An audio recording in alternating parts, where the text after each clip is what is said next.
Steve, last game of the regular season coming up. You've had a good break ahead of it as well. How have you been able to use the extra time? Just by giving the lads a break. That's what we've done, giving them a little 2 or 3 day shutdown. That's the best thing for us to do. But what we'll do is now we're back in the rest of this week now for the game on Monday. So we're better off having the build up towards the back end of the week rather having the build up at the front end of the week and then less time at the end of it. So that's how we've worked it. And as a manager, do you see that little bit of extra freshness in training? Yeah. I mean, this morning I would say they come in and they were really fresh. Don't forget, it's been, I looked at the weather forecast and it's been a really, really warm week. I think if we'd have trained the early part of this week with the temperatures, I'm not saying we wouldn't have got anything out of them, we would have done, but what we wouldn't have done is we wouldn't have got as much out of them, so they've been able to enjoy the nice weather and take the children to school if they've got them and pick them up from school and just enjoy a little bit of family time. So I thought that was really important. And on that basis, with the temperature, the northeast coast, not a bad place to be going at this time of the year. It can still be warm up there, So really? Yeah, of course it can. Yeah. And Hartlepool obviously missed out on the playoffs in recent weeks, but still tricky opposition. Oh no, they're a good team. Don't worry about it. Hartlepool's a very big club. I mean, it's traditionally been sort of higher up the pyramid than a lot of teams. So yeah, it's a good club, Hartlepool, and they've had a tough time of it this season.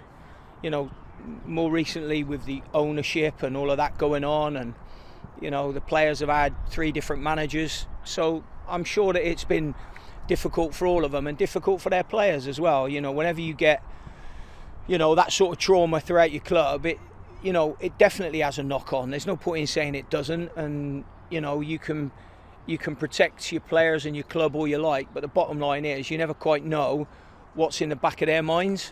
So I think whilst it's not been spectacular, and I'm sure they would have liked it to have been better, I actually think they deserve a lot of credit for what they've done this season. And when they've got that amount of upheaval to deal with, does that make them unpredictable as well? Well, we won't work off the back of their unpredictability. We'll work off the back of, their threats, and we know them. And obviously, there's still lots of good parts to their play. They're not a bad team. It's just the upheaval has obviously affected them this year. Obviously, playoffs to come, but how much does this last game of the regular season mean to you? It's a game, isn't it? So presumably you'll want to win. I don't know why anyone wouldn't want to win. Always want to win. It just, sometimes you can have a time where people think, you want to step off the pedal, or you want to, change things around. I might change a few things, but that'll be when I've had a good look at it, and people who have played games and try and sort it out from that, and there'll be others that will carry on playing. Adam May and Jamie Robson have been involved in every one of the 45 National League games so far. How big an achievement is that, A, for them, and B, for your medical staff as well? Well, I think first and foremost, thankfully they haven't been in the treatment room, those two. But, the medical staff have had to work on quite a few others, but there's also maintenance that the medical guys have to work on as well. So, those two to play the amount of games they've played is a credit to them. And, throughout the season, I think the pair of them have been like a model of consistency, along with a few others as well, by the way. But it is a big achievement if they go and play at the weekend and they get involved with 46 games. It's quite an achievement, that. And Jamie Robson in particular, because of the amount of ground he covers up and down the flank. I mean, there's a lot of yards covered in those 4,002 minutes he's played. Yeah, I mean, you say that, but Adam May won't be far off it. And Adam May has to, because he's in the middle of the pitch. I wouldn't say definitely for Robbo. Robbo might find running easier than Maisie does. He's probably more of a natural, but Maisie's covered some ground as well. And when you're in the middle of the pitch, Robble's on the left and he does go up and down, but a lot of that lateral running that Maisie has to do and get on the ball is tough as well. So as I said before, they've both done very, very well, but so have a lot of the other lads as well. How much do you want competition for places going into the playoffs, or is it sort of settled in your mind at the moment? I don't want competition for places because we already have it. So I don't want because I've already got it, if that makes sense.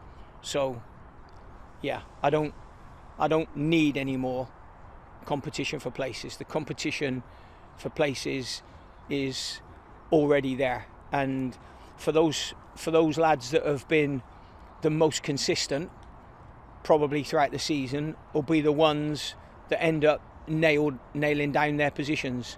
So yeah, I think that they've done really, really well. As I've said many a time, in the time I've been here, I see lots of progress with lots of them in terms of their training, their professionalism, their attitudes, everything. So I think that's really good, and I think they've had a really, really good season, and we want to try and finish it off certainly this weekend. Have there been any who've surprised you in a good way as well?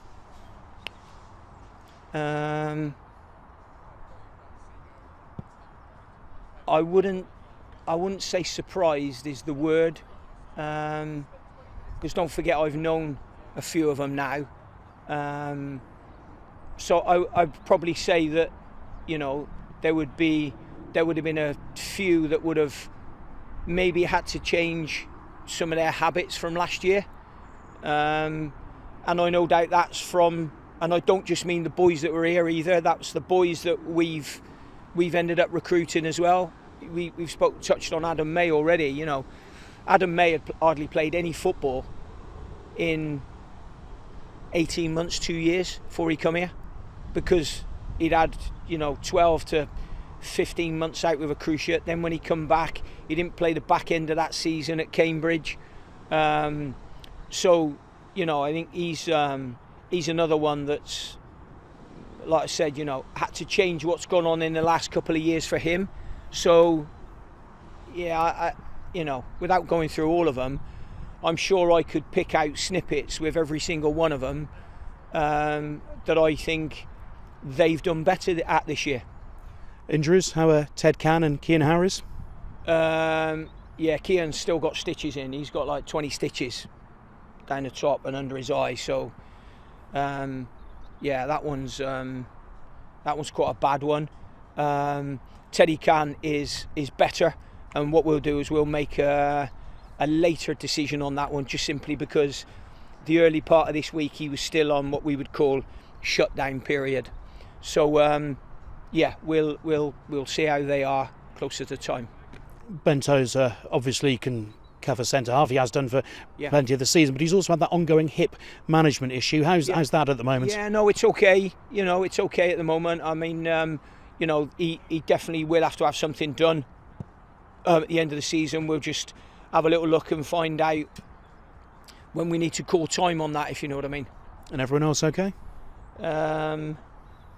It's funny because you ask me this every week, and you asked me this last week and I said yes, and then Teddy Cann had hurt his thigh, and then so it sort of it confuses everybody a bit. At the moment I'm going through everybody. Yeah, everybody is okay.